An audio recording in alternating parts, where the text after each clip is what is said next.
Hello and welcome. Thank you so much for joining me on my program. I appreciate you wherever you're connecting from. If you're joining me from any part of the world, I thank you very much for your contributions on this channel. Please kindly subscribe if you have not subscribed, and also click the notification bell so that you'll be notified each time I upload a video. You will be among the first to receive it. In this channel, I bring information to your doorstep. I bring news from all channels, from every angle. Things that have to do about the world, things that have to do about Africa, more especially Nigeria. I bring it to your doorstep, some information that you ignore, some information that you cannot be able to come across. I look for them, I bring it to your doorstep for you to see. Every video you see on this channel is for educational purpose, to keep you up and get you aware of what is happening in the contraction called Nigeria, more especially. I bring the information to your doorstep. They are not lies. Most of the videos you're going to watch here are videos that are coming from the conventional media, and some of us sometimes are lazy to get into it. Some of us sometimes are too busy to be able to lay our hand on this. That is why I bring the videos to your doorstep. Watch from beginning to the end. Remember, these videos are for educational purposes, so that you can be educated and know what is going on. Let us watch together. At the end, you can go to the comment section and put down your comment. Give your opinion. Say it the way you feel it. Nobody's going to come against you. It's a free world, and this is the social media where people say it and set the record straight exactly the way it is without being controlled. Do that on the comment section. Let us watch the video together as it comes. Thank you. This is in-depth analysis. It does look to me that President Obasanjo's endorsement came. Your party reacted, you reacted, and you have waved it aside, saying it carries no weight. Chief Edwin Clark is another person, and another elder statesman who have now endorsed Peter Obi. How do you react to that one, which is the latest? Thank you, Shehu. I think we can say confidently today that the PDP campaign has collapsed. The PDP as a party has also collapsed. The various components of PDP in 2019 are the ones pulling out of that coalition. Nothing has affected the APC.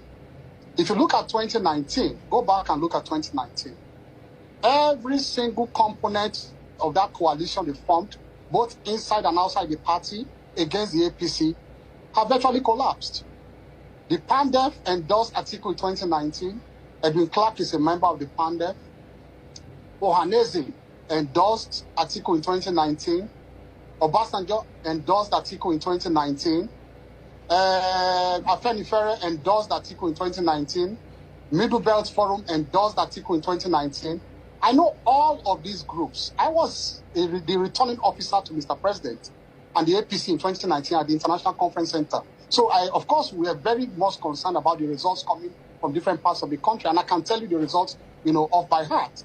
So I know clearly when we said, even though we said in a comical way, but it is true, that the jungle will mature for the PDP. What is going on now, Shehu, is that the PDP has virtually been turned to straight, both internally by the G5, and we hear there's a G1 now joining the G5, and also the sympathizers of the party in 2019. The party have imploded both inside and imploded even within, the supporters and the all those who form some kind of alliance with the PDP. I want to ask you something, Shehu, and I want everybody, all Nigerians, to please put this in proper context of the results in 2019 and what happened in 2019. Can you tell me one major stakeholder, one, not two, one major stakeholder that helped us to win the election in 2019? Either as a party stalwart,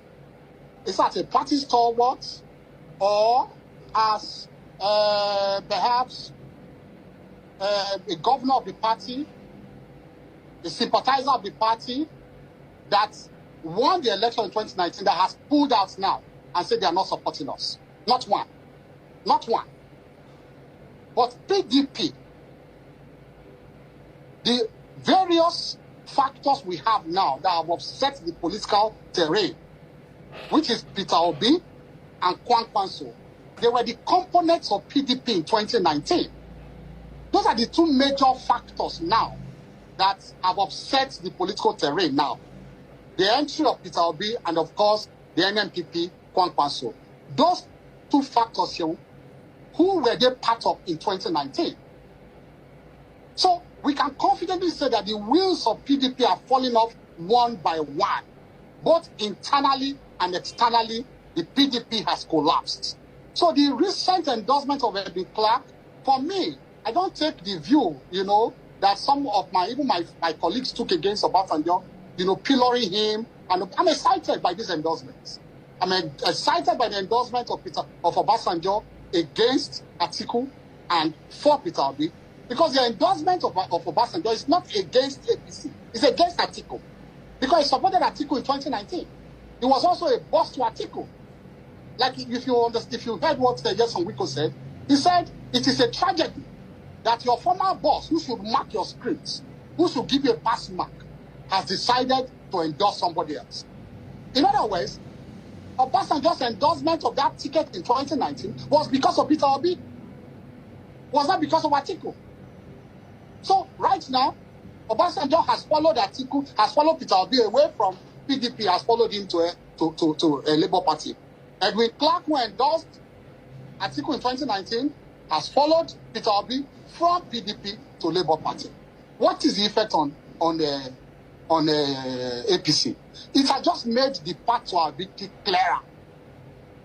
As I speak today to you, I'm not going to sound overconfident, but there's no time that the results of 2023 has become clearer and obvious to everybody than these endorsements that are coming. We're excited by them. We want them, these endorsements, to have the effect, the required effect that it should have, which is the fact that those votes they brought into PDP in 2019, they should take those votes away now and take them to Labour Party. All right. While the APC continues to work stronger.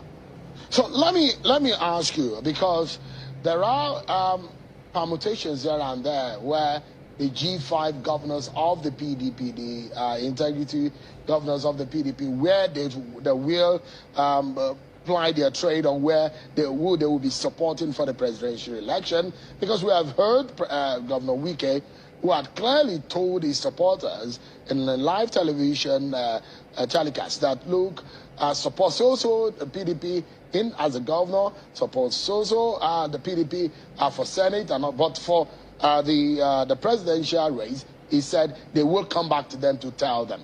Now, one of those G5 governors is Governor Samuel Ortom, who said, if I were not, these are his words, if I were not a member of the PDP, I will be following you everywhere to canvass vote for you. He was telling Peter Obi.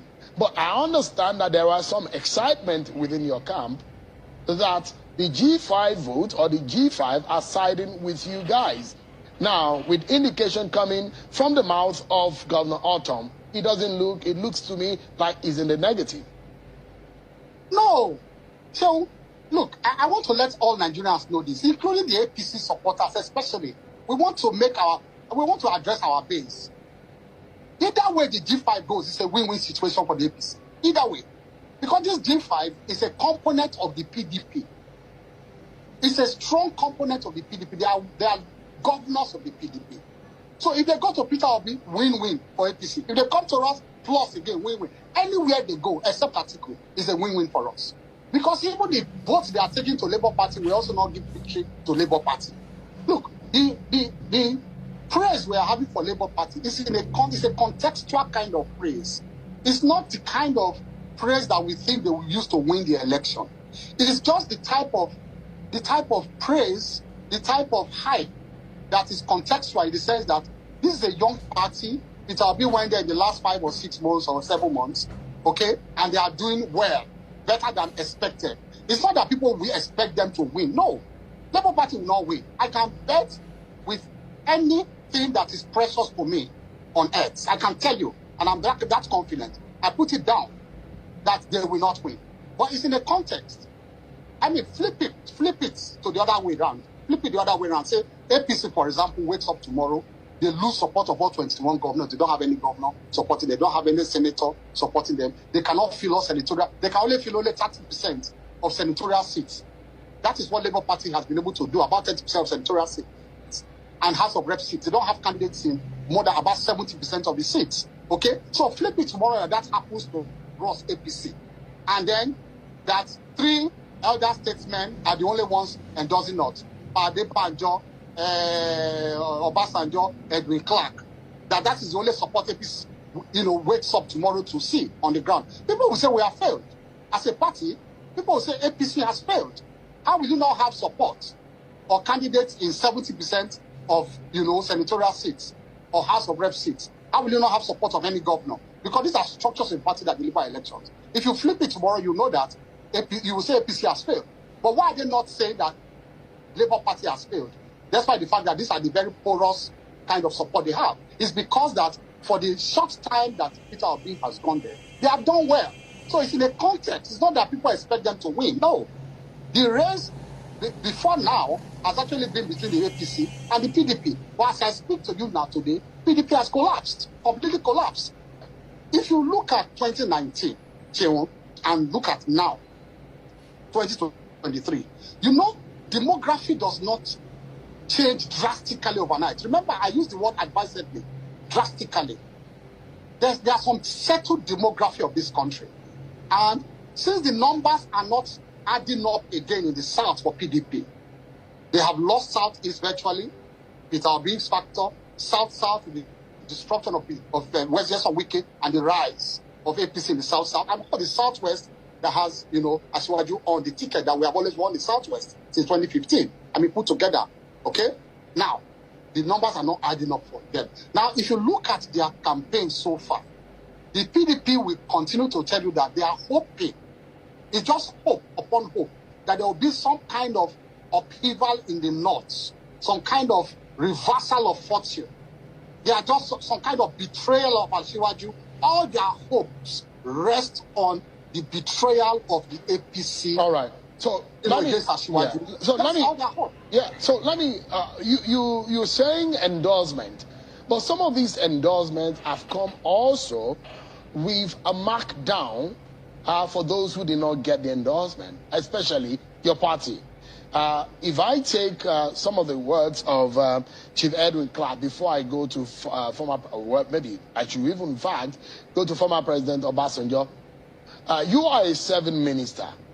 Your party has been in power for the last 7.5 years. And this is what President Obasanjo said. He said, the last 7.5 years have no doubt been eventful and stressful years for many Nigerians. We have moved from frying pan to fire and from mountaintop to the valley. It went further to say that our leaders have done their best, but their best have turned out to be the best for Nigeria and Nigerians at home and abroad. For most Nigerians, it was hell on earth. This is how a former president, whom you will also say is the boss of your principal in the military, and he has marked him down. If perhaps, if you look at it, 0. Very simple. Worst words and phrases were used against us by these same people in 2019. And 50 million Nigerians did not listen to them. They voted for us. Obasanjo said worse things about Buhari in 2019. He said he was poor in economic management of the country. The economy had collapsed. He said those very untruthful things. This is not a program for me to begin to debunk each and everything that he has said. Because he ran a government that was worst. He ran a government that could not build infrastructure despite earnings. He ran a government that was really worse in terms of the rule of law, that they were removing governors at night. They were removing people, from office arbitrarily. We woke up one morning and Obasanjo's government published a list of politicians that were banned. Let's focus on the performance of your government, because that is more important. Now, let's leave history. Some of the history they're counting are probably not even, they don't matter to 18-year-old new voters. He said that your government has not delivered, that your government has led to Nigeria from frying pan to fire, and that is marking of the performance of your government. That they voted for you in 2019, does it make your government right in the sight of the right-thinking Nigerians who voted for them, that they've delivered, you have delivered on the promises made to Nigerians? We are taking that statement in the context of the weight the endorsement carries and the type of people they can sway not to vote for us. Because like I said, going into that statement, I was just going into it, you stopped me. Because it can take 1 hour for me to go sector by sector to show that we have done better than Obasanjo's government. That's a long way to go. But I can tell you that the short way to go in this interview is to say, what weight does that endorsement carry, Shehu? What weight? He said the same things in 2019. 15 million Nigerians did not listen to him. Edwin Clark said the same thing in 2019. 15 million Nigerians did not listen to him. Don't forget that in 2019, they talked about the health of Mr. President. They said he could not carry on with his health. Today, he's stronger than most of them. In 2019, they said the economy had collapsed. People did not listen to them because they knew that we were honest enough to tell Nigerians where we were and where we were going. They talked about every single thing they are talking about now. So that's the point I'm making, therefore, that in the context of what you are saying, the context of how does this endorsement or the pillaring of our administration, how does it affect the voters? And I'm telling you that it does not affect it in any way at all. Okay, so let's put it in another context, Minister. Yeah. Now, if you look at it, just a moment, if you look at it again, you are a politician and you are a father. First, as a politician, when you go back to your, because they say every politics is local, if you go back home, your constituents will be asking what you have brought for them, either in terms of the immediate cash you're giving to them, or the project or whatever you're bringing to their zone or their territory. Now, as a father, when you're coming back home, your children will be thinking if you pay their school fees or you're bringing food to their table. Now, to a larger context, Nigerians will be looking at where you met Nigeria and what is ongoing right now, what is obtainable. You look at the inflation rate, it was at 9%. Now it's over 20%. Unemployment rate, it was 8% before you came into power. It's now 33.3%. Debt profile has risen. I mean, there are debates over what culminates into that. Let's put that aside. What about exchange rate? How much did you meet the dollar? Now, the dollar is way almost 700 and something at the parallel market. Now, you look at a whole lot of indices that are not looking very well. And your presidential campaign council has chosen the slogan of renewed hope. See what the opposition has said about that slogan. They said it is a slogan coming from a realization of failure that want to salvage the situation. So what do you tell Nigerians that, oh, we met these things at single digits when we came into office, but now it's at double digit? Are the lives of Nigerians better now than when you met it? These are the questions they will be asking. Let me tell you where we met Nigeria in 2015. We met Nigeria at a point where the economy was diving and collapsing. Who said so? Not we. It was Okonjo-Iweala that said so. The Minister of Finance of the PDP government. A few months to hand over, she warned that the economy was diving. At that time, don't forget that the GDP had collapsed from 6.5 to 2.2 or 2.5. That was the downward trend of the economy at that time. Why? Because they failed to make very useful investment of all the earnings that they earned in the 16 years of government. That is the effect we are feeling today. And what we are doing is trying to revive the economy. The economy is on an upward trend, no doubt about it. I'll give you the indices to prove that. But you are asking me specifically where we met the economy, where we met this country. And I'm telling you where we met it, because it was not by my own Ipsy-Dixit. It was by the Ipsy-Dixit. I'm sorry, I'm using a legal term. By the word of their own finance minister, Chewu, not me. She said at that time that whoever inherited the government and whoever won was going to face a recession. She said we're headed for a recession, not me. So are you going to attribute all that to the APC? So what we came on a rescue mission. The rescue mission continues. The damage PDP did to this country in the last 60 years cannot be easily remedied. Look at all the infrastructural. You talk about loans. Look at what we have used all our loans to do. You can virtually see them. You can see them. You can see the rails. You can see the bridges. You can see the roads. Tell me one, not two, one infrastructural development that the PDP engaged in 16 years when they were in power. They only talk about some very, ephemeral kind of achievements. Thank you so much for watching. I hope you have been educated with this video. I hope you have learned something from the video you just watched. Please go to the comment section and put down your comments. Whatever you think about the video you have watched, or anything you have learned that you wanted to share together, go to the comment section and keep yourself busy. It's a free place where people share their opinion. And please, if you have not subscribed to this channel, kindly subscribe to the channel. Click the notification bell so that you'll be notified each time a video comes out. And also, share the video to your family and friends. Share it to all platforms so that people can get aware of what is happening in the world, mainly in the contraption called Nigeria. We have to keep people on their toe, keep people informed on what is going on. That is exactly what we are doing. Every video you are watching in this channel is for the purpose of education and nothing more. Thank you so much for watching, and remember blessed. Bye-bye. See you again.